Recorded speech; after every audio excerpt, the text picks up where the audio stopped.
Մարզային շրջագայության հերթական հասցեն Դիլիջանն է, թեև Կոմիտասի անվան պետական Լարային Քարյակի հետ դիլիջանցիների առաջին հանդիպումը չէ, Քարյակի գեղարվեստական ղեկավարն ասում է առնվազն 10-ից ավելի։ Էդուարդ Թադևոսյանն արդեն 56 տարի Քարյակում է, որից 50-ը որպես առաջին ջութակահար։ Հայաստանում դժվար թե մի անկյուն գտնվի, որտեղ մենք չենք եղել, եւ սա մեր առաջի ուրեմն միսիան է, այսպես ասենք, որ մենք նախաձեռնում ենք միշտ մեր հայ ունկնդրի համար դասական երաժշտությունը, բարձր երաժշտությունը, ինձ թվում է այդպիսի համերգներին գնալը նույն բանն է, ինչ որ դու եկեղեցի գնաս, մաքրում է, իսկ նվագը ուղղակի առավել ևս Կոմիտասը դա առանց որևէ միջնորդի զրույց է բարձրագույնի հետ։ Իսկ երաժշտասեր դիլիջանցիների համար այս սպասված համերգը տոն է։ Նման բարձր մակարդակի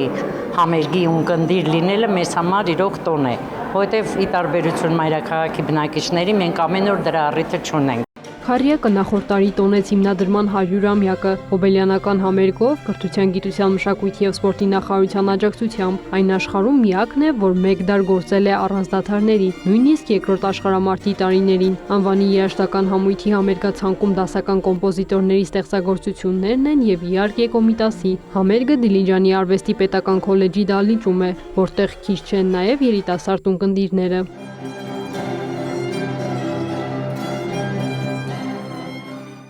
Էդուարդ Թադևոսյանը կարևորում է դասական երաժշտություն լսելու մշակույթն արմատավորելու գործը, հիշում նաև իր մանկությունը։ Շատ մեծ է ուսուցիչների դերը դպրոցների, ուրեմն երաժշտական, առավել ևս երաժշտական դպրոցների, որովհետև բարդ է փոքր երեխային երաժշտության մեջ ընկղմելու այդ պրոցեսը։ Իմ հայրը իմ ձեռքը բռնած ստանում էր համերգի, փոքր հասակից ես շփվում էի դասական երաժշտության հետ եւ դպրոցը ավարտելիս արդեն դաստիարակվում էր բարձրագույն երաժշտությունը լսելու մշակույթը։ Դիլիջանյան հանդիսատեսը Քարյակին հրաժեշտ է տալիս ջերմ ծափերով, նոր հանդիպման ակնկալիքով։ Քրիստինե Թորոսյան, Գայանե Թամամյան, Վահե Թամամյան, լուրեր։